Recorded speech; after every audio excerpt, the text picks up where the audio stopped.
Hola, buenas tardes. En primer lugar, quiero agradecer a la EM que haya tenido la deferencia de invitarnos a la doctora Missy Guinot y a mí para comentar algunos aspectos relacionados con la insuficiencia ovárica prematura. Como sabéis, la doctora Guinot es la líder de un proyecto a nivel de todo el Estado español de recogida de datos acerca de la insuficiencia ovárica prematura.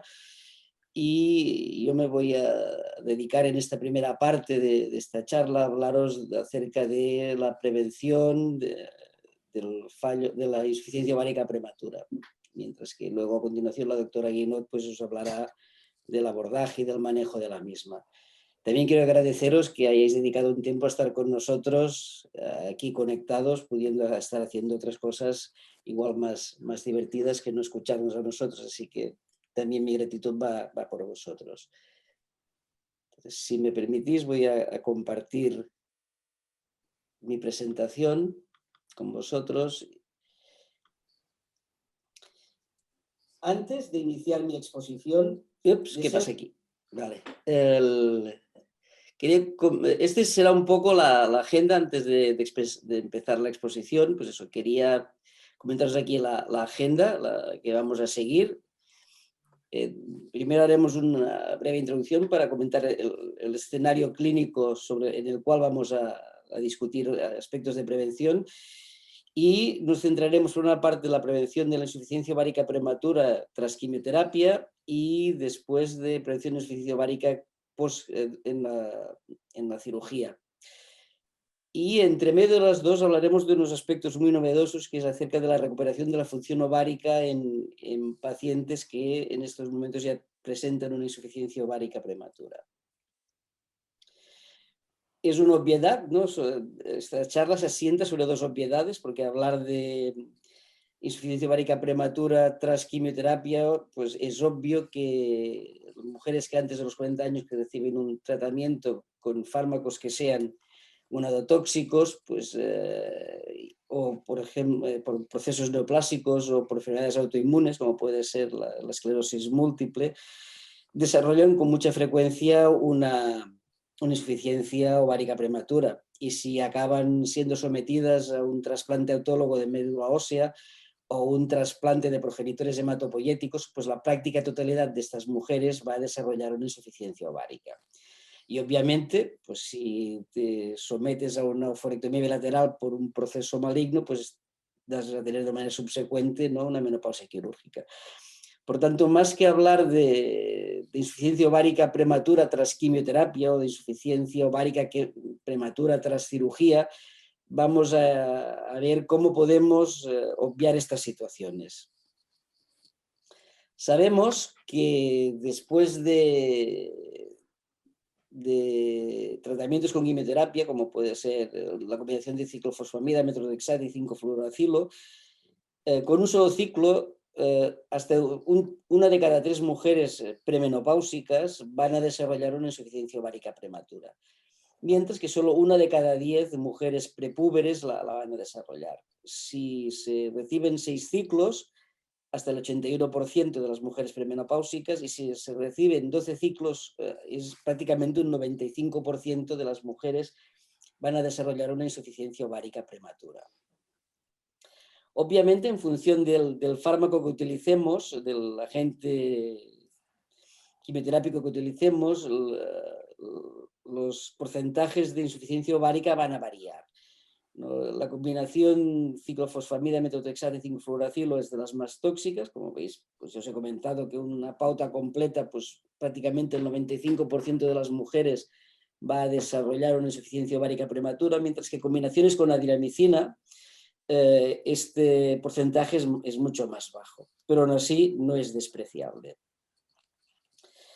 Y es importante prevenir estas situaciones porque, como más adelante hablará la doctora Guinot, la insuficiencia ovárica prematura va a implicar múltiples consecuencias negativas para la salud de estas mujeres, y empezando ya por un incremento muy significativo de la mortalidad de las mismas. Por eso se ha despertado el interés en la prevención del fallo ovárico. Y bueno, no hace 2 semanas pues entré en Google y googleé la frase esta que veis aquí, ¿no?, de prevención del fallo ovárico. Y bien, pues como veis, en 0,6 segundos, más de 14 millones de entradas hablaban acerca de la prevención del fallo ovárico. Hace 10 años tuve la ocasión de hacer una charla semejante para un congreso internacional acerca de la prevención del fallo ovárico. En ese momento hice una búsqueda similar en PubMed y se habían publicado 4.314 artículos con el título general de fallo ovárico. Nuevamente, hace 2 semanas realicé la misma búsqueda y, como podéis observar, ha habido un incremento significativo de las entradas en PubMed, ha habido un incremento muy significativo de las publicaciones en los 10 últimos años y sobre insuficiencia ovárica prematura. Pero donde se ha visto de manera mucho más evidente el cambio de actitud es cuando añadimos la palabra prevención. Hace 10 años solo habían 77 artículos que versaran sobre la prevención del fallo ovárico. Y hace 2 días esta cifra se había multiplicado por más de 10. Prácticamente casi 1.000 artículos hablaban de prevención de la insuficiencia ovárica prematura o del fallo ovárico. Y estamos, por lo tanto, delante de un tema de gran actualidad, de un interés creciente, cada vez hay más literatura al respecto porque es grande el interés y también cada vez es más frecuente como motivo de consulta en las visitas ginecológicas. Sobre la prevención, más adelante la doctora Guinot os hablará de las guías de manejo de la insuficiencia ovárica prematura y uno de los puntos claves es el tratamiento hormonal de sustitución en estos casos. En eso sí que es adecuado hablar de tratamiento hormonal sustitutivo. Y yo lo introduzco aquí porque el tratamiento hormonal sustitutivo no solo forma parte del manejo de la insuficiencia ovárica, sino que también puede ser un elemento de recuperación de la función ovárica. El estradiol es capaz de disminuir los linfocitos T activados, diferencia las células de la granulosa, aumenta la capacidad de respuesta a la FSH y el número de receptores de LH, produce una regulación negativa de los receptores y con el tratamiento hormonal se consigue que un 46% de estas mujeres ovulen como mínimo una vez han sido diagnosticadas de insuficiencia ovárica prematura. Y esto explica también que todos conocemos casos de mujeres a las cuales les habían diagnosticado de menopausia precoz, palabra que debemos evitar, y que aparecen embarazadas en la consulta.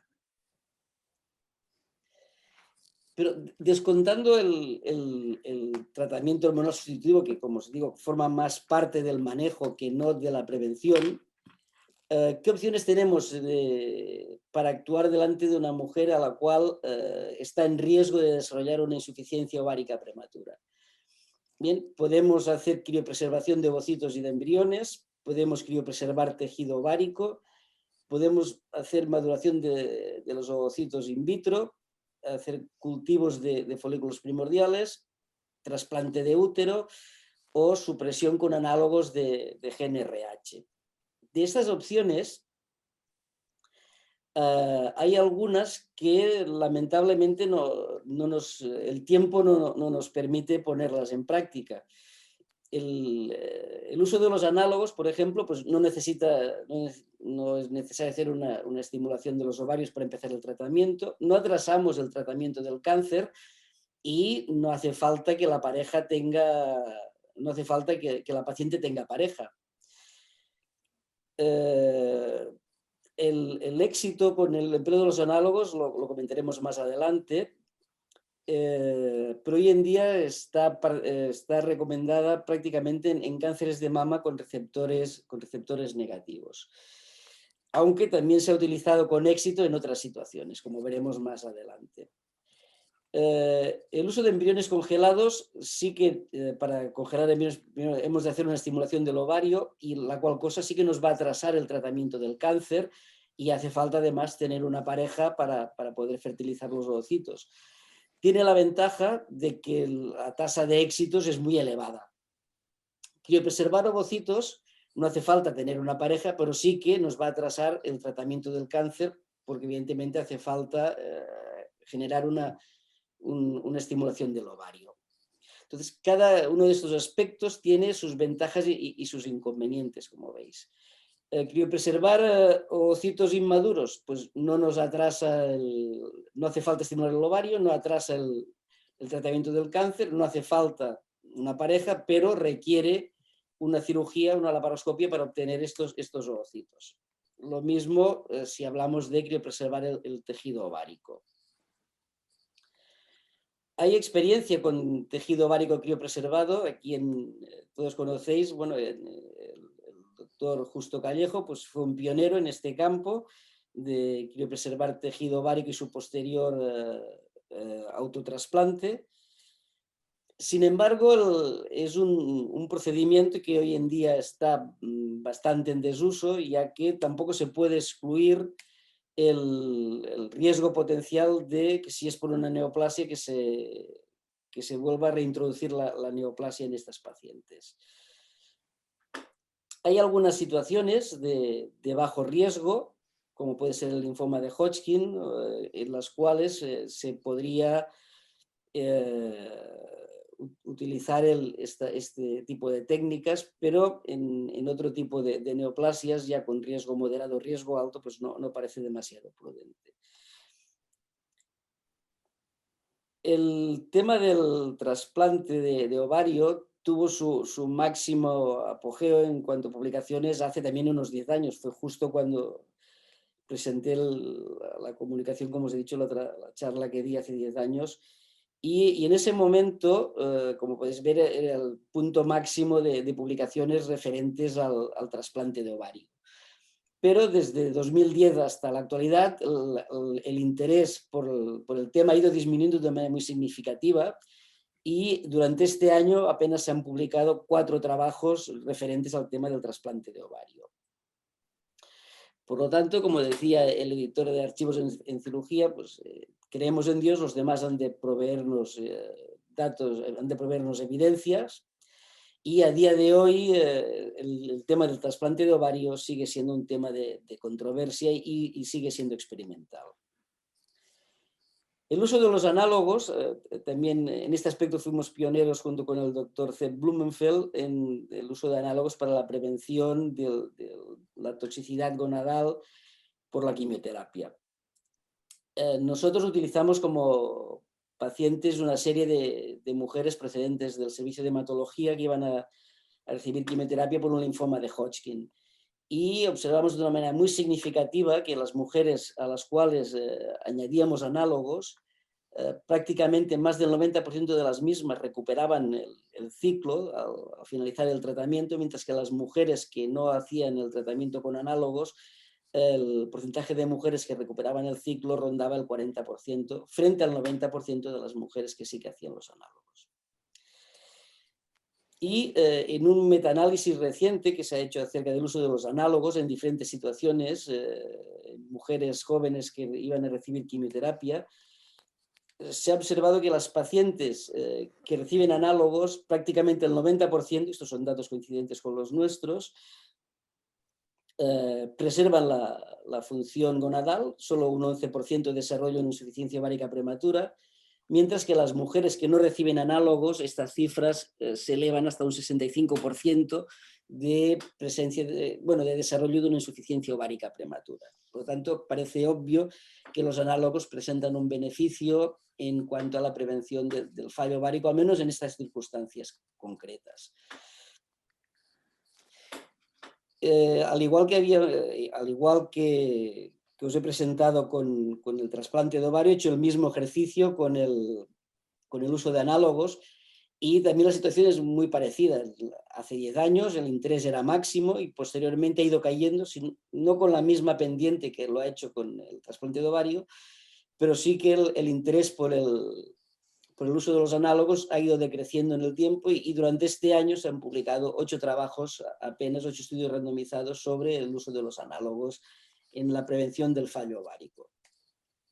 Por lo tanto, estamos en una situación bastante equiparable a lo que ocurría con el trasplante de ovario.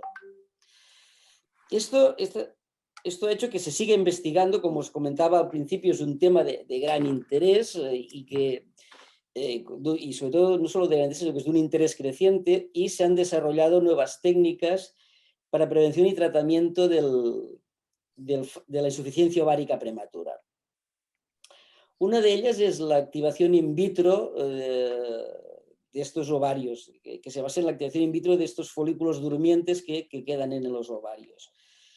Las primeras publicaciones se deben a Kawamura, un investigador japonés, que se fundamentan en que al fragmentar las corticales de los ovarios se rompen las señales hipo, que son las que mantienen a los folículos primarios, los folículos primordiales, y evitan su paso a folículos primarios, con el puro hecho de la pura fragmentación del tejido cortical ovárico. La técnica que describió Kawamura se basa en, se hace una laparoscopia, se retira la cortical del ovario, se fragmenta la misma, se cultiva durante 24 horas y al cabo de este cultivo en 24 horas, con una nueva laparoscopia se hace un bolsillo en el ligamento ancho y se coloca un autoinjerto de este tejido ovárico fragmentado y cultivado. Y posteriormente, si se consigue el desarrollo folicular, se realiza una punción, una punción ecoguiada, se obtienen los ovocitos y se realiza un ICSI posteriormente. Nosotros en el Hospital Clínico hemos desarrollado una técnica semejante, solo que obviamos el paso de la segunda laparoscopia. Esto es un proyecto doctoral de la doctora Ferreri, que está a punto de leer la tesis sobre el mismo. Y es una modificación de esta técnica de Kawamura, con la cual se obvia el cultivo de 24 horas y se obvia la segunda laparoscopia.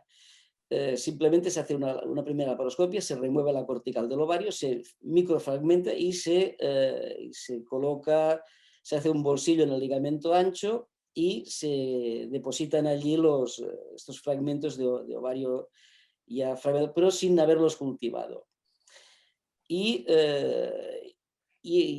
aquí con esto se evita por una parte el daño isquémico que puedan tener estos folículos, porque los dejamos 24 horas en un medio de cultivo pero sin estar irrigados, y se evita también la teórica toxicidad que pueda tener estos medios de cultivo en la, digamos, salud de estos ovocitos.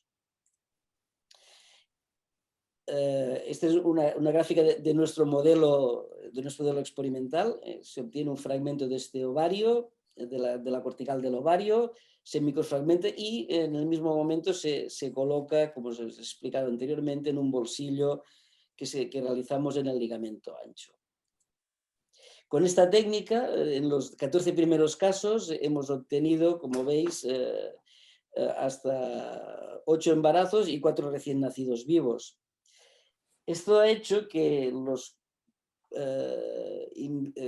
propulsores de la primera técnica, el doctor Kawamura, haya adaptado nuestra técnica y hoy en día prácticamente en todos los grupos de investigación que están realizando esta activación in vitro, están realizando la activación in vitro sin el cultivo como estamos haciendo nosotros actualmente. Y el conjunto de series publicadas se han descrito hasta 19 embarazos en total con esta técnica y 15 recién nacidos vivos a día de hoy. Pero hay más opciones de futuro también. Una de ellas es el uso de stem cells y en esto hay bastante evidencia a nivel de experimentación animal. En un modelo experimental con ratas, que esto lo presentamos en el Congreso de Vancouver, en el Internacional de Menopausia de Vancouver, tenemos 3 grupos de roedores, un grupo sham, que no recibía ningún tipo de tratamiento, un grupo al cual se le inyectaba cisplatino y se le producía un fallo ovárico, decíamos una inyección de 5 miligramos kilo de cisplatino intraperitoneal y se desarrollaba un fallo ovárico. Y a la semana siguiente, en otro grupo de roedores que habían recibido también el cisplatino, se les administraba stem cells procedentes de sangre menstrual. Y al cabo de las 2 semanas se sacrificaba el animal y se evaluaban pues, los niveles de testosterona antimuleriana y del factor diferenciador del crecimiento tipo 9, que es típico y prácticamente exclusivo de los oocitos.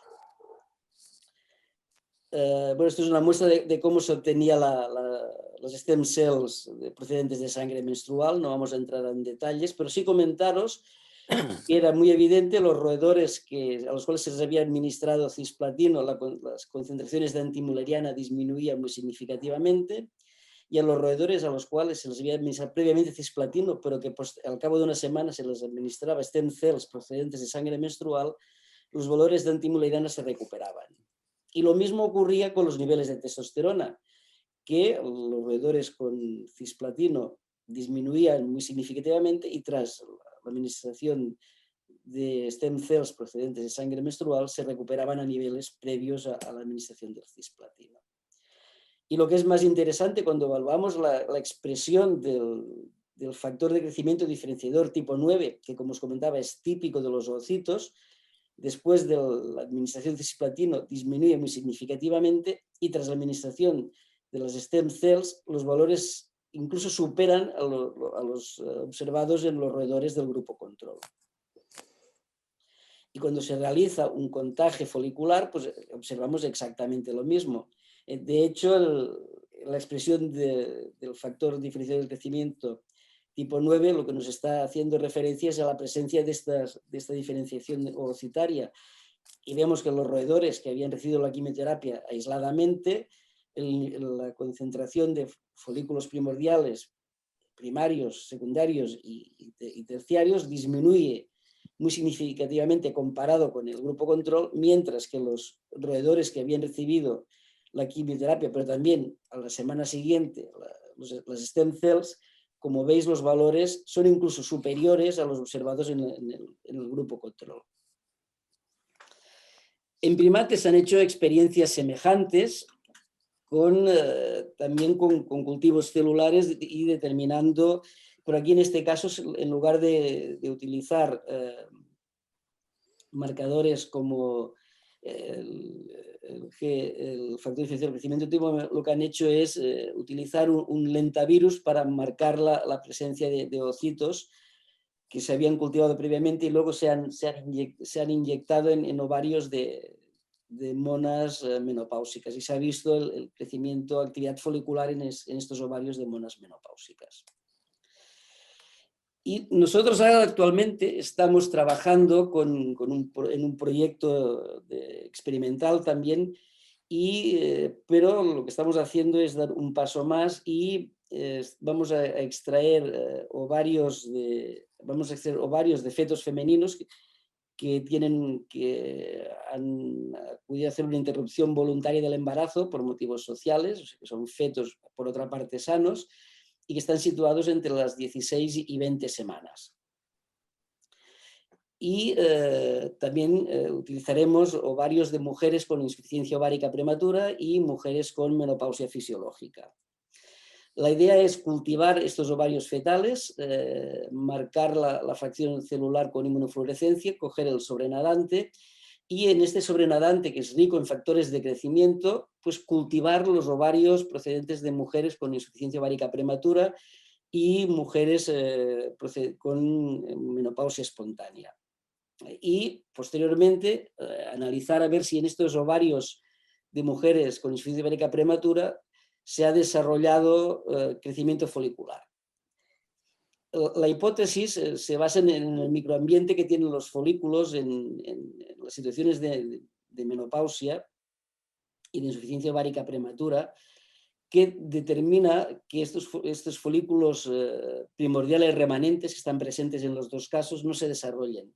Y al incluir un ambiente que favorezca el desarrollo, como puede ser el que está presente en los embriones, en los fetos de 16 a 22 semanas, que como ustedes saben es el momento en el cual el número de células liminales es máximo, pues la idea es ver si se consigue el desarrollo de estructuras foliculares avanzadas. La segunda parte de esta charla va en relación a la prevención de la insuficiencia ovárica prematura quirúrgica. Y aquí básicamente estaríamos hablando de diferentes tipos de cáncer ginecológico. El cáncer de cérvix es el primero de ellos.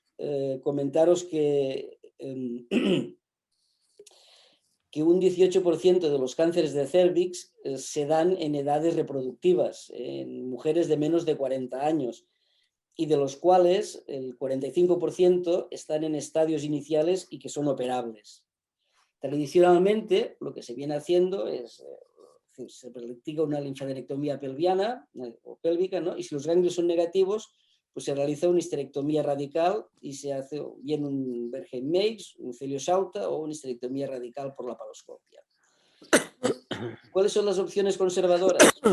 Bien, por una parte tenemos la conización, linfadenectomía más conización, o linfadenectomía más traquelectomía, siempre y cuando la linfadenectomía pélvica sea negativa. Nosotros en el Hospital Clínico estamos realizando la intervención de Darjan. Para ello, pues los criterios para poder realizar este tipo de cirugía conservadora y de preservación de la fertilidad es primero que la mujer tenga deseos de preservar la fertilidad, que tenga menos de 40 años, que tengamos un diagnóstico histológico de cáncer, que sean estadios iniciales, el 1A1 con invasión vasculolinfática, 1A2 o 1B, porque si no hay invasión vasculolinfática puede plantearse una traquelectomía simple o incluso una conización, que el tamaño del tumor sea inferior a 2 centímetros, que la afectación endocervical sea limitada, que no hayan ganglios afectos ni metástasis a distancia y que no sea una histología desfavorable. Es una secuencia de imágenes acerca de cómo se practica la intervención de Darjan. Aquí veis cómo queda la linfadenectomía pélvica y el resultado después de 2 meses después de la cirugía. La experiencia que tenemos bien en el 2008 publicamos nuestros primeros 16 casos y en ese momento ya teníamos 4 embarazos con esta traquelectomía radical. Y a día de hoy tenemos más de 36 recogidos y más de 16 embarazos. Obviamente es una técnica que no está exenta de complicaciones y a día de hoy tenemos 4 pacientes que han acabado con una histerectomía después del procedimiento y otras complicaciones como pueden ser lesiones vesicales o estenosis del cuello, pues ocurren también. En situaciones de 1A1 sin invasión vasculolinfática es factible hacer una conización simple o una traquelectomía simple y acompañado de una linfadenectomía y también con muy buenos resultados en cuanto a gestaciones posteriores. Otra neoplasia con la cual nos podemos encontrar y que afecta a mujeres jóvenes en edad reproductiva son los tumores borderline de ovario.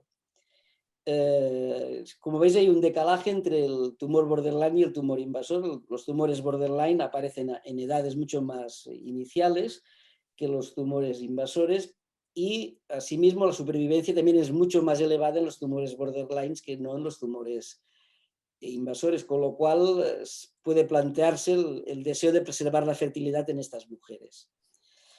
Y como os comentaba, pues la supervivencia es muy elevada en estas mujeres. En estadios 1 es prácticamente de más del 90%, no diremos del total, pero más del 95%. Y entre estadios 2 y 3, pues como veis, a los 5 años es de más del 92%. Y el mayor número de estas mujeres pues van a morir con la enfermedad que no de la enfermedad, ¿no? Con lo cual, en muchas ocasiones, en mujeres jóvenes con tumores borderline, se plantea el deseo de preservar la fertilidad. Los escenarios típicos, bien, un tercio de estos tumores borderline son en mujeres de menos de 40 años, más de 2 tercios son en estadios precoces, con lo cual la situación de deseos de preservar la fertilidad, sobre todo en mujeres que no han tenido hijos, es evidente. En cuanto a técnica quirúrgica, es importante tener un buen estadiaje de estas situaciones y realizamos lavados, biopsias peritoneales, se hace una omentectomía, apendicectomía en caso de tumores mucinosos y una exéresis de cualquier nódulo que sea sospechoso. Es muy importante, como os comentaba, una exploración bien cuidadosa de la cavidad abdominal, pero en los tumores borderline no es necesaria la linfadenectomía. ¿Qué procedimientos? Bien, que van desde quistectomía unilateral, quistectomía bilateral, anexectomía unio-bilateral, anexectomía unilateral y anexectomía unilateral más quistectomía contralateral.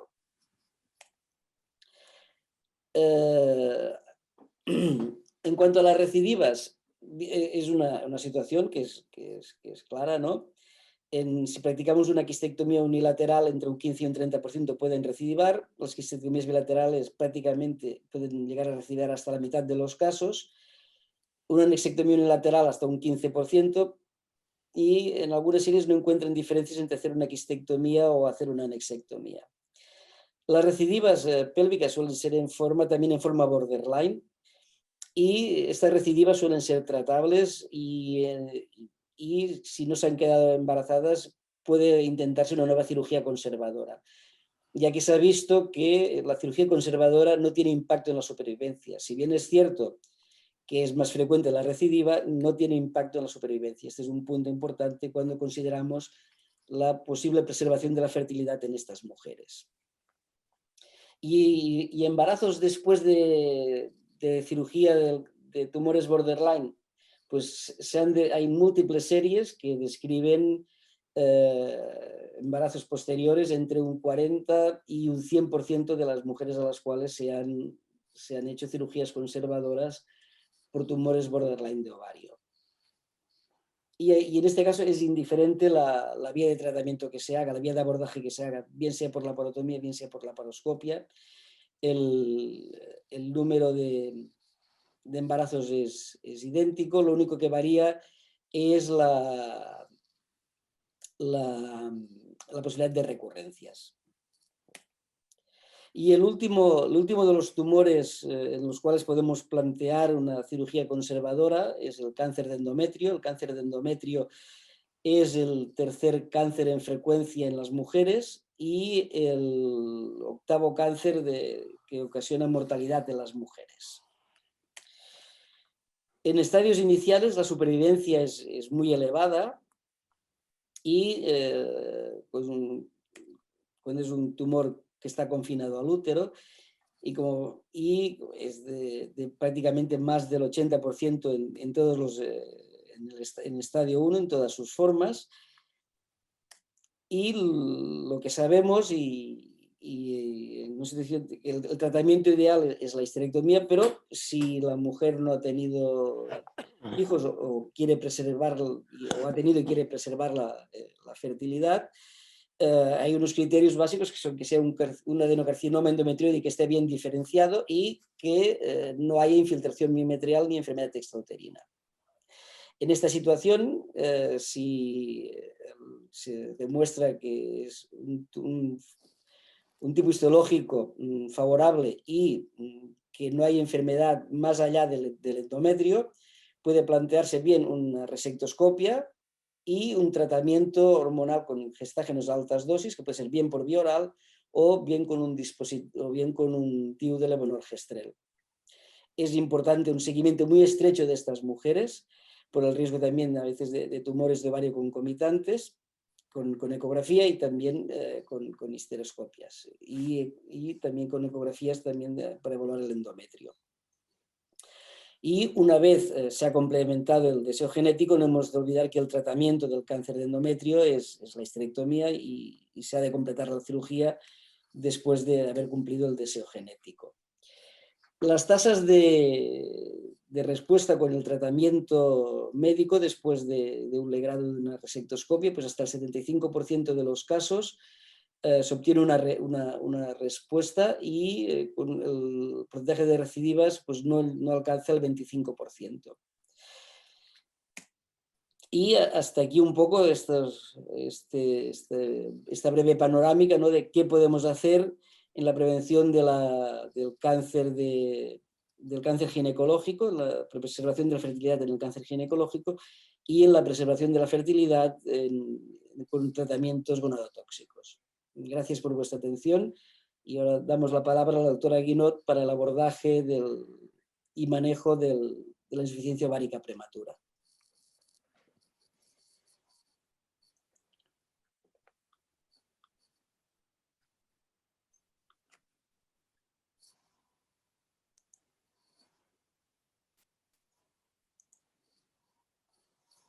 Buenas tardes.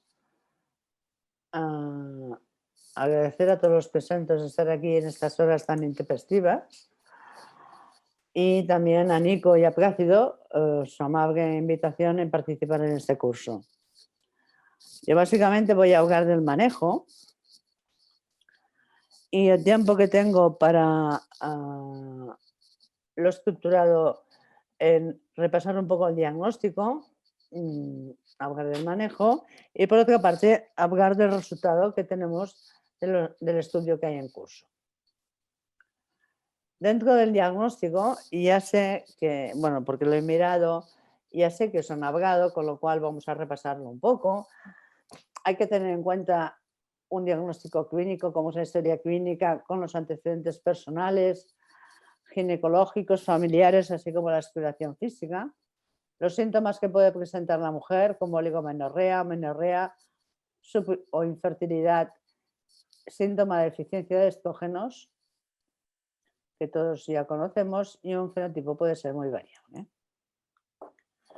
Repasaremos un poco el diagnóstico hormonal. El estudio hormonal inicial será hacer la determinación de la FSH, LH, estradiol y prolactina, que si la mujer todavía tiene alguna regla, se hará al tercer o cuarto día de la regla. Y si ya tenemos una FSH en rangos de menopausia, sí que repetiremos la FSH a las 4 o 6 semanas. Una FSH en un principio es superior a 40. Hay otra guía que ya con 25 ya lo considera menopausia. De todas maneras, con 25 ya debemos sospechar claramente que lo sea.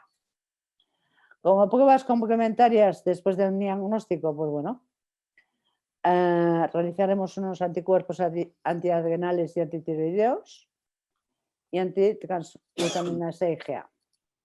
La hormona antimolleriana solamente la haremos si hay deseos gestacional. También determinaremos el cariotipo y el estudio de la permutación para saber si es portadora o no del X frágil. Asimismo, ya que se saca sangre, haremos un perfil lipídico, una evaluación de la resistencia a la insulina, una analítica general y basalmente también haremos una densitometría ósea. Todo esto me parece que ya os lo han comentado. En su momento, cuando pusimos en marcha el estudio a nivel del Estado español, en el estudio realmente había muchos anticuerpos y me pidieron que hiciera un poco con Camil, que de hecho estamos coordinando el grupo de estudio de la insuficiencia ovárica prematura en España dentro de la EM, pues que hiciéramos un consenso. ¿Por qué? Porque decían que estábamos pidiendo muchos anticuerpos y para qué servían. Pues bueno, nos reunimos con el doctor Espinós, el servicio de inmunología, el doctor Castelo Blanco, y quedamos que se tendrán que pedir siempre el anticuerpo antiadrenal, el antitiroideo y la antitransglutaminasa IgA. ¿Por qué estos 3 anticuerpos son importantes? Porque son los anticuerpos relacionados con las enfermedades asociadas a insuficiencia ovárica prematura. Ya en función de la clínica, entonces tenemos otros anticuerpos asociados a enfermedades autoinmunes. De esto todos conocidos que cuando hay una enfermedad autoinmune puede haber más de una. Con lo cual, en función de la clínica, pues puede ser que tengamos que pedir los anticuerpos anticardiolipina, anticoagulante lúpico, el beta-2 microglobulina, beta-2 glicoproteína, de tejido, los microsomales. Los anticuerpos antiovario solamente se dejan para investigar. A partir de aquí, en el diagnóstico, ¿qué tenemos que tener en cuenta? Pues bueno, que lo iremos viendo a lo largo de la charla con nuestros resultados, que la insuficiencia ovárica prematura muchas veces está infradiagnosticada. A ver, no podemos coger y una mujer que esté con amenorreica y una vez habíamos descartado un embarazo, empezar con contraceptivos. De hecho, tenemos que investigar cualquier mujer joven con amenorrea de más de 3 meses. Recordar que los síntomas vasomotores son típicos, pero no todas las mujeres los tienen que presentar. Y hay otras causas de amenorrea secundaria que todos conocéis, pero que vale la pena recordar, que lógicamente, primero, una mujer en edad reproductiva con relaciones es el embarazo, una hiperprolactinemia, una amenorrea hipotalámica o un shock. Y ahora vamos a centrarnos en el manejo, que veo que me parece que es un tema que os interesa mucho, cómo vamos a centrarnos en estas pacientes, que no siempre es fácil. Bueno, de hecho aquí tenemos una visión general, lógicamente entramos en otra nueva etapa de la mujer, la información es importante, ya decía Camille que no teníamos que hablar de una menopausia precoz, actualmente se llama una insuficiencia ovárica prematura, porque de hecho engloba todas las causas de insuficiencia ovárica y no es una palabra psicológicamente agresiva para la mujer. Y a partir de aquí, ¿qué tenemos que partir de la base? Si la mujer tiene o no deseos de gestación. Si hay deseos de gestación, sí que en estos momentos lo que realmente funciona es la donación de ovocitos y, lógicamente, aquí el papel del tratamiento hormonal va a tener un lugar importante porque va a preparar el útero para la implantación del mismo. Cuando no hay deseos de gestación, pues si la mujer es sexualmente activa, si damos tratamiento hormonal tenemos que dar un método contraceptivo y si no, un anticonceptivo hormonal, si no está contraindicado. A partir de aquí se tiene que hacer un manejo logístico, porque bueno, hay que asesorar a la paciente. Posiblemente habrá que hacer un soporte psicológico, que no siempre disponemos de él, un asesoramiento, o sea, son muchos puntos realmente a tratar, porque, bueno, esto tanto se puede presentar en una mujer de 25 años o en una de 14, entonces realmente son mujeres muy jóvenes y hay que cuidarlas.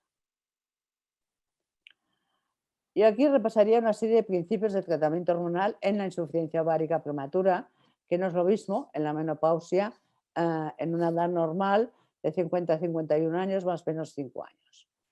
El tratamiento de primera línea siempre será el tratamiento hormonal, con estrógenos y gestágenos si tiene útero, hasta la edad media de la menopausia. Esto como mínimo. ¿Para qué nos va a servir el tratamiento hormonal? Pues bueno, si hay una insuficiencia ovárica prepuberal, iremos induciendo poco a poco las características sexuales secundarias. Ya hemos comentado que en las mujeres con deseos de gestación mantendremos el útero en una situación viable. Lógicamente, aliviaremos los síntomas del déficit estrogénico, prevendremos las secuelas que hay de la menopausia a largo plazo. ¿Y eso a qué nos referimos? Pues al riesgo que tiene la mujer cardiovascular, es decir, una mujer con una insuficiencia ovárica prematura de por sí ya se considera un riesgo independiente de enfermedad cardiovascular. La falta de estrógenos también hace que perdamos hueso y esta pérdida de hueso hace que, si no la evitamos, desarrolle mucho antes una osteoporosis. Lógicamente puede haber otras causas. Y también se está hablando mucho hoy en día de prevenir pues, el deterioro cognitivo, también está el síndrome génito urinario, es decir, hay toda una serie de problemas que, si actuamos a tiempo, se pueden de alguna manera evitar o trasladar a una edad más normal. Y recordar que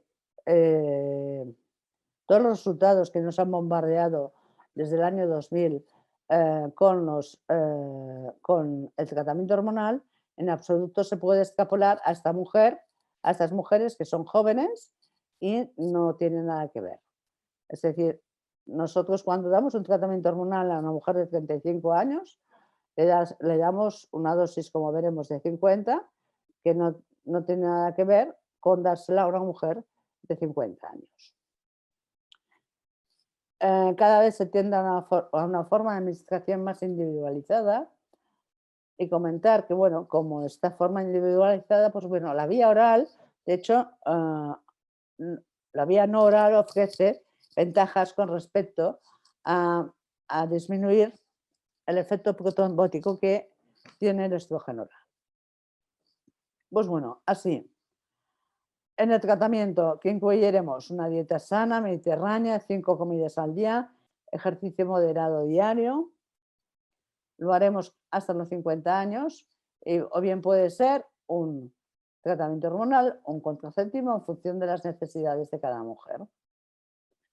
¿Cómo serán las pautas? Pues en una mujer sin útero será una terapia estrogénica continua, que son estrógenos solos, salvo las situaciones de cáncer de endometrio, estadio 1 y grado 1, que teóricamente ya con la cirugía quedan curadas, que en este caso añadiremos un gestágeno. Y cuando hay antecedentes de endometriosis. Cuando tienen útero y quieren un sangrado periódico, pues bueno, podemos plantear una terapia combinada secuencial, o bien unos anticonceptivos combinados, o el estradiol diario y la progesterona 12 días al mes. Aquí también lo haremos si lo diagnosticamos pronto, esta insuficiencia ovárica prematura. Es decir, si tienen menos de un año en la última regla normal, independientemente si queda sangrados o no, es mejor poner esta pauta hasta que se queda sin regla. ¿Tiene útero no quiere sangrados? Pues una pauta combinada continua en la cual repartimos cada día el estradiol, ponemos el estradiol continuado y el gestágeno se reparte cada día. ¿Qué puede ser útil también? Pues el estradiol y el DIU del levonorgestrel. El manejo del tratamiento hormonal en la insuficiencia ovárica es un tratamiento hormonal a dosis estándar, porque tenemos que aliviar los síntomas, hacer una protección cardiovascular y ósea. ¿Qué tenemos de estrógenos? Pues bueno, de estrógenos vía oral tenemos el 17-beta-castradiol 2 miligramos. Teníamos los conjugados estriginos conjugados, pero ahora en España ya no los fabrican. Dentro de la vía no oral, pues tenemos un parche de 50, que hay muy pocos, por decir que quizás solamente hay uno o dos, que libera 50 microgramos al día de estradiol, o bien el gel también de estradiol, que para llegar a 50 nanogramos al día tenemos que dar una dosis entera de una regla. Y por otra parte tenemos el spray de 17-beta-estradiol. Aquí os he puesto las dosis, porque una pulverización solamente son 21 nanogramos de estradiol. Cuando hacemos 2 aplicaciones son 29. Y cuando hacemos 3, que es lo que teníamos que hacer, de hecho, para cubrir las necesidades en estas mujeres, son 40 nanogramos al día, dado que el perfil farmacocinético no es lineal. Lógicamente, si aparte de encontrarse bien y con la dosis de tratamiento que lleva, pues refiere molestias urogenitales, pues no pasa nada por añadir un tratamiento local de estrógenos. ¿Qué tenemos de progestágenos? Pues bueno, tenemos la progesterona micronizada, que en régimen cíclico vía oral será 200 miligramos al día durante 12 días al mes, o continuo, que son 100 miligramos por la noche al día. Normalmente se aconseja tomarlo por la noche porque puede dar sueño y además la metabolización es muy lenta. De hecho, casi necesitan toda la noche para metabolizarlo y que funcione. Alternativas a esta vía oral, si lo intoleras, si hay problemas, cualquier cosa, pues tenemos el acetato de medroxiprogesterona, el acetato de nodetilsedona. Y bueno, realmente en estos momentos tenemos problemas para poner un tratamiento hormonal. ¿Por qué? Porque han dejado de fabricarlos, hay falta de stock, los de esterilidad también nos utilizan estrógenos y tenemos muy pocos. Tenemos este que lo comercializan en el Hospital de Sant Pau, en la farmacia lo comercializan y en alguna farmacia de Barcelona. Con la progesterona micronizada no hay problemas, pero sí que me parece que como mucho tenemos un parche transdérmico que no pasa por la Seguridad Social, el gel de estradiol tampoco pasa por la Seguridad Social y el spray que se está utilizando bastante porque pasa por la Seguridad Social, realmente muchas veces hay falta de stock porque cada laboratorio tiene un límite para producir los fármacos. Así pues, en las siguientes diapositivas os he puesto todos los fármacos que teníamos y que tenemos disponibles, porque esto de los estrógenos que os he presentado aquí, los gestágenos, de hecho, es un traje a medida. O sea, si la mujer tiene un riesgo protombótico, si tiene miedo, si quiere algo más fisiológico, pues iremos a la vía no oral y con la progesterona micronizada, que también se puede hacer vía vaginal, a la mitad de dosis que tenemos aquí, pero también tenemos preparados para poderlos utilizar. Y ahora un poco los vamos a repasar todos, ¿vale? Porque tenemos tan pocos en estos momentos en stock que vale la pena hacerlo. Bueno, me olvidaba, perdón, de la píldora anticonceptiva combinada. Lo ideal sería 30 nanogramos de trilestestradiol más un gestágeno en régimen psíquico continuo, pero si no tolera o no podemos dar el de 30, mejor el de 20. Y también tenemos actualmente los contraceptivos de 17 beta-estradiol, que, bueno, que también, yo creo que también pueden ir bien. Lo que falta, nos faltan evidencias en este punto. Y aquí tenemos todo el listado de preparados. Mira, aquí los tenemos que llevan el estrógeno y gestágeno vía oral, con una pauta de 21 días. El progilutón hasta hace muy poco había falta de stock, ahora volvemos a tener. Y lleva el validato estradiol y el norgestel. ¿Qué problema hay? Que lleva 21 días y en el periodo de descanso pues pueden aparecer las sofocaciones o no. ¿Cómo lo solucionamos? Pues podemos hacer una caja detrás de otra y puntualmente hacerlo en un periodo de descanso. Teníamos dos preparados más, también de 21 días, una con acetato de metilcoxiprogesterona y uno con acetato de ciproterona, pero no los tenemos en stock. ¿Qué preparados estrógenos tenemos a dosis estándar, pauta cíclica y 28 días? Pues bueno, el Nobel sé que ya lo han dejado de fabricar y nos queda el Sequence en formato oral, ¿vale? Porque, bueno, por mucho que queramos hacer un traje a medida, también tenemos mujeres sanas que realmente pueden hacer una vía oral, que no necesitan contraceptivos y, bueno, y hay que tener en cuenta todo lo que tenemos, todo el arsenal, porque es importante a la hora de manejarlo, saber los nombres, etcétera. Pues bueno, el Trisequence, la palabra lo dice, lleva 12 comprimidos con 2 miligramos de 17 beta-estradiol micronizado, 10 con 2 miligramos y añade 1 miligramo de acetato de nodetilsterona y por último lleva 6 miligramos de 1 miligramo de 17 beta-estradiol. Bueno, esto es una posibilidad de tratamiento también. No pasa por la Seguridad Social. En pauta combinada continua, pues bueno, cuando no quieren tener sangrado o llevan más de un año de la última regla, tendremos la tibolona o el Voltin, es un comprimido diario de estrógeno, de hecho es un estrógeno, gestágeno y un andrógeno, bueno, que a veces va bien.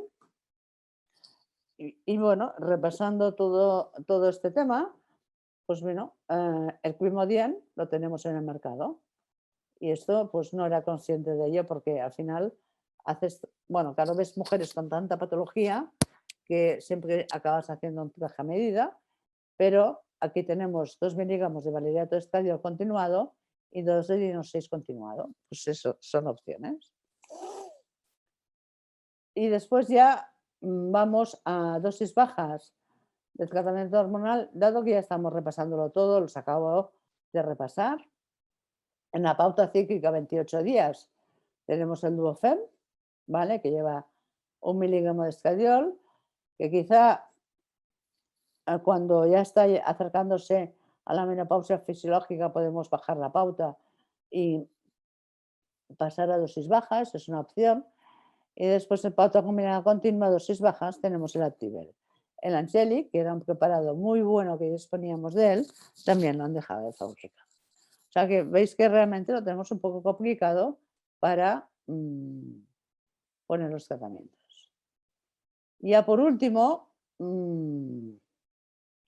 que tenemos en formato de parches que llevan el estrógeno y gestágeno a la vez. Pues solamente tenemos el Stalis Equidot, que es una pauta combinada cíclica dosis estándar, que en la primera fase lleva el estrógeno y en la segunda fase lleva el estrógeno y el acetato de testosterona. Son 4 semanas de ciclo, en la primera fase llevan solamente estrógenos 2 semanas, y en la segunda llevan estrógenos y gestágenos. Y el que también iba muy bien, pero que no lo disponemos, pues era la pauta combinada continua del mismo sistema, ¿vale? Que llevaba el estradiol y la testosterona, pero ya repartido todo en el mismo parche cada día y no lo disponemos. Bueno, y aquí comentaros que de hecho existe, o sea, hemos hecho un repaso de todo lo que tenemos, que de hecho es poco, sobre el reemplazo que debe ser si con tratamiento hormonal o contraceptivos, si no hay deseos de gestación. En esto hay un poco de polémica, porque en el fondo no tenemos evidencias, no tenemos estudios con Ns mayores, tenemos unos estudios con Ns muy cortas, por ejemplo, sobre el hueso. Parece con unos estudios que el tratamiento hormonal a dosis estándar o con contraceptivo de 30 puede prevenir y mejorar el hueso, pero ya cuando bajamos a 20 no lo previene tanto. Entonces, bueno, Nike, de hecho, es una máquina, lo tenemos en el Reino Unido, y con el objetivo de recopilar datos de mejor calidad, en el Instituto Nacional de la Salud ha financiado un estudio a largo plazo prospectivo multicéntrico sobre el tratamiento hormonal versus los contraceptivos en la insuficiencia ovárica prematura. Y de aquí a unos años, pues aunque el objetivo primario de hecho es valorar la densidad mineral ósea, que es uno de los efectos que tenemos en estas mujeres, también se van a estudiar otros aspectos de la salud, incluida la calidad de vida física y emocional y los marcadores de riesgo metabólico. Esperemos que, bueno, pues pronto empiecen a haber publicaciones, pero hay que recordar una cosa, que tratar con tratamiento hormonal sustitutivo o contraceptivos es preferible a no tratar. Lógicamente, si la mujer no tolera una dosis estándar, bajaremos a una baja dosis. Algo es mejor que nada, pero a no ser que esté contraindicado, entonces ya es otro tema, tenemos que empezarle con un tratamiento. Y esto implica a veces dedicar mucho tiempo en la visita, porque les cuesta mucho a las mujeres entender. Bueno, hemos dicho de hacer una dieta sana, ejercicio moderado, lógicamente aquí, como tenemos la falta de estrógenos, hay una pérdida de la masa ósea, pues aquí es necesario ver si necesita vitamina D o no, porque son gente joven, pero sí una dieta rica en calcio, con 1000 a 1200 miligramos de calcio al día, si lo pueden hacer con dieta bien, y si no, lo suplementamos con calcio y vitamina D, y abandonar los hábitos tóxicos. En el año 2020, o sea, el año pasado, el International Menopause Society hace estas recomendaciones que la IOP, de hecho, la insuficiencia ovárica debe ser tratada de manera efectiva. O sea, imaginaos lo dicho, lo importante que es para que salga un artículo. Bueno, vuelve a ser de nuevo Panay, que es el rey de la insuficiencia ovárica a nivel internacional, ¿vale? ¿Por qué? Tenemos que evitar aumentar el riesgo de enfermedad cardiovascular, la osteoporosis, el deterioro de la función cognitiva, la enfermedad, la demencia y la enfermedad de Parkinson, ¿vale? Es un grado de evidencia alto. O sea, realmente, o sea, todas estas consecuencias las podemos tener si no diagnosticamos a tiempo a la paciente, si no la empezamos a tratar a tiempo. Claro, pues ¿qué haremos si nos llega ya con 48 años y 12 años de amenorrea? Pues bueno, no haremos gran cosa. Esto es lo que tenemos que evitar. Por eso, de alguna manera, bueno, es importante el buen diagnóstico de estas mujeres. De cara a un seguimiento, pues bueno, después veremos en los resultados que la parte psicológica les afecta mucho, pues por una parte porque quizá no sabían si querían tener hijos o no, pero ahora que se les dice que bueno, que el tanto por ciento de quedarse espontánea pues ronda un 5%, entonces es cuando quieren tener hijos. En las visitas pues hay que valorar si la dosis que hemos dado, una dosis estándar es suficiente o tenemos que subir de dosis, con la sintomatología, si hay un síndrome genitourinario, si no les pasa nada, todo va bien, pero bueno, tienen insomnio, pues quizá ayudarles en este tema. Las disfunciones sexuales que ahora las mujeres ya se atreven a comentar más, pero si no hay que sacar este tema, es muy importante que la mujer pueda continuar tener relaciones sexuales y a largo plazo, pues bueno, hay que evitar todo lo que he comentado, como la osteoporosis, la enfermedad cardiovascular. Si el problema ya es fertilidad, ya se encamina al equipo de esterilidad y trastornos autoinmunes. Con lo cual, en cada visita de seguimiento, valoraremos los síntomas que hay o no, o sea, ver si la dosis es suficiente o no, si hay algún signo de alarma más de enfermedad autoinmune, anualmente, pues el peso, la tensión arterial, hábito tabáquico, enólico, cumplimiento del tratamiento y posibles efectos secundarios, una analítica anual con un perfil lipídico y una hemoglobina glicosilada y una analítica general de rutina, no pasa nada. Y bueno, la densidad, la densitometría, ¿cada cuánto la haremos? Yo sí que la haría a nivel basal. Claro, y en función del resultado, si la mujer está muy bien, yo creo que podemos hacer cada 3 años, y si no, pues sería cada 2 años. Esto tampoco, bueno, tampoco lo aclaran mucho las guías, pero hay que actuar con lógica. Yo creo que hay que hacer una prueba cuando aquella prueba es útil. Si no, si aquella mujer la tenemos súper bien y hace bien el tratamiento hormonal, hace el ejercicio físico, hace una dieta rica en calcio, no tiene factores de riesgo de osteoporosis, pues podemos ir distanciándola. Y por último, os voy a comentar, no sé cómo vamos de hora o no, los estudios en curso. De hecho, tenemos el estudio que realmente hay en curso y con resultados, es el estudio de una base de datos a nivel de España. Y aquí os presento los resultados preliminares de la base de datos de la insuficiencia ovárica prematura.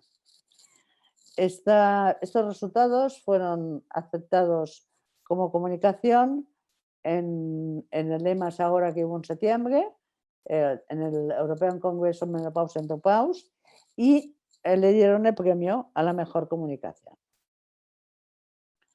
¿Y el objetivo cuál es? Pues es evaluar las características epidemiológicas y clínicas en las pacientes afectadas de insuficiencia ovárica prematura. Aquí tenemos todo el grupo de investigadores que de hecho ya están registrados como el título que aquí tenemos y las siglas de IPOI, y en su momento este estudio fue aprobado por el Comité de San Pau y está registrado en el Clinical Trials. Bueno, recordad que es un estudio prospectivo observacional multicéntrico. En estos momentos tenemos 14 centros. Ha habido, bueno, a lo largo de los años, pues cambios con los investigadores, abertura de centros, porque gracias a la EM se hizo toda una difusión y tenemos más investigadores jóvenes, más motivados y bueno, hemos ampliado con gente que quiere participar.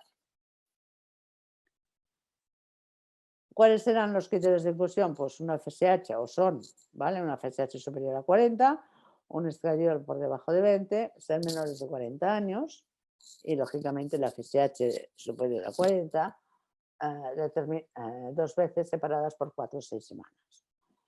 ¿Qué se recogían en las determinaciones? ¿Qué se recogen en las determinaciones basales? Pues los antecedentes personales, familiares y los hábitos de vida y los tóxicos. Dentro de la genética hormonal, aquí las tenemos todas. También pedimos un perfil bioquímico, lo inmunológico, el cariotipo y la permutación del gen FMR1. Y la evolución de la densidad mineral ósea, tanto en columna vertebral como en fémur. Aquí la hacemos cada 3 años. Vamos a las características basales. Y la edad media de los 280 primeros casos recopilados a nivel basal es de 36,5 años. La media de índice de masa corporal es de 24,7. Pero llama la atención la media en el tiempo del diagnóstico. Se tarda 4,2 años en diagnosticar una mujer con insuficiencia ovárica prematura. Pues por eso os he repasado el tema del diagnóstico, porque creo que cuando lo tenéis que tener muy claro, en una mujer con amenorrea de 3 meses, no empezar contraceptivos sin haberla estudiado antes, porque quizá el objetivo final o el tratamiento puede ser muy parecido, pero no es lo mismo estar con un shock con una insuficiencia ovárica prematura. ¿Y esto qué nos pasa? Pues que las mujeres ya vienen quemadas porque han pasado por 4 o 5 ginecólogos, nadie les ha dicho lo que tenían y, bueno, y tampoco lo entienden. Pero también hay que tener en cuenta que la frecuencia tampoco es muy alta. Y en esos momentos, bueno, yo creo que todos somos más conscientes del problema, pero muchas veces, pues bueno, son ginecólogos que no les interesa el endocrino o que son más mayores y no le dan la importancia que tiene. Pues bueno, dentro de las características basales había un 82% de las mujeres con síntomas climatéricos, con enfermedad autoinmune un 8,6%, con factores de riesgo cardiovascular un 14%, con historia oncológica casi un 23% y con historia familiar, insuficiencia ovárica prematura, un 21% de estas 280 casos. Dentro de la historia familiar tenemos un 20% de las mujeres que tienen historia familiar de insuficiencia ovárica prematura. De primer grado, pues tenemos que tienen una hermana, 10 pacientes, 2 hermanas, 1 paciente, 3 hermanas, 2 pacientes, la madre, 37 pacientes, y también tenemos 21 pacientes que tienen familiares de segundo grado. Aquí no tenemos de 156 mujeres, de las 280 que se hizo la determinación del gen del X frágil, 13 portadoras. Aquí tenemos un problema que no todos los centros pueden hacer todas las pruebas y bueno, y eso es lo que tenemos. Dentro de la posible etiología, pues todavía nos queda, igual que dice la literatura, un 52% de idiopático, un 30% de iatrogénico, un 9% de autoinmune, un 5% de alteraciones de cariotipo y un 5% de alteraciones del X frágil. Dentro de la causa iatrogénica de cirugía ginecológica tenemos 38 mujeres, causas oncológicas no quirúrgicas tenemos un 46%. Pues de estas 84 pacientes, si las analizamos, tenemos que son por quimio radio un 55%, un 32% con una ovarectomía bilateral y un 13% con una quistectomía. De hecho, todos sabemos que la supervivencia, gracias a Dios, la medicina ha avanzado mucho, la supervivencia de las pacientes oncológicas es mucho más alto que años atrás, con lo cual tenemos más pacientes con una insuficiencia ovárica prematura.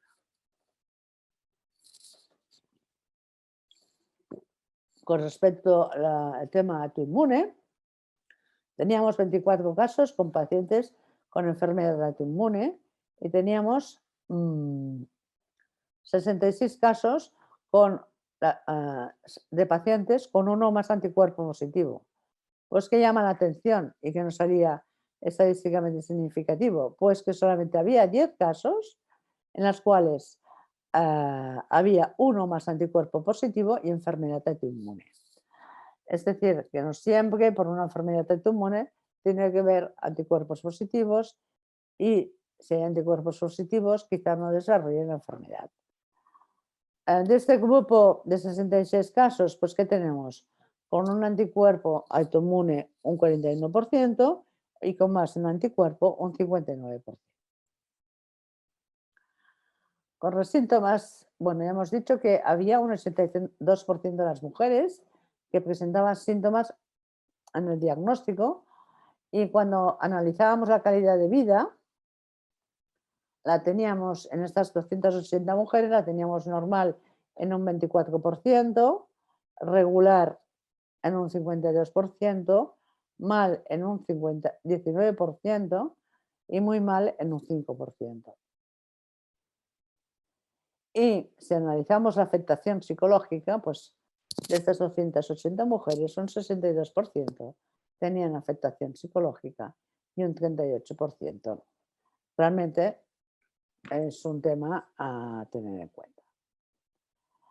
Ya acabando, aquí tenemos las mujeres que hacían tratamiento hormonal o que están haciendo, que es un 80% y un 20% que no lo hicieron. Y de hecho, de estas 39 pacientes, pues solamente 5 había una causa médica, como un cáncer de mama, un cáncer de ovario, una trombofilia, una cirrosis, una nefropatía. Las demás presentan negativa propia. O sea que también realmente nos podemos encontrar con este problema, que la mujer no quiere hablar de hormonas y no quiere.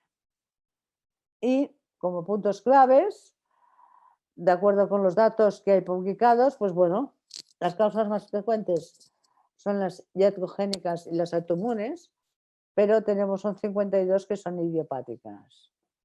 Estas 52 idiopáticas posiblemente son causas genéticas que no están diagnosticadas ni tenemos el medio de diagnosticar.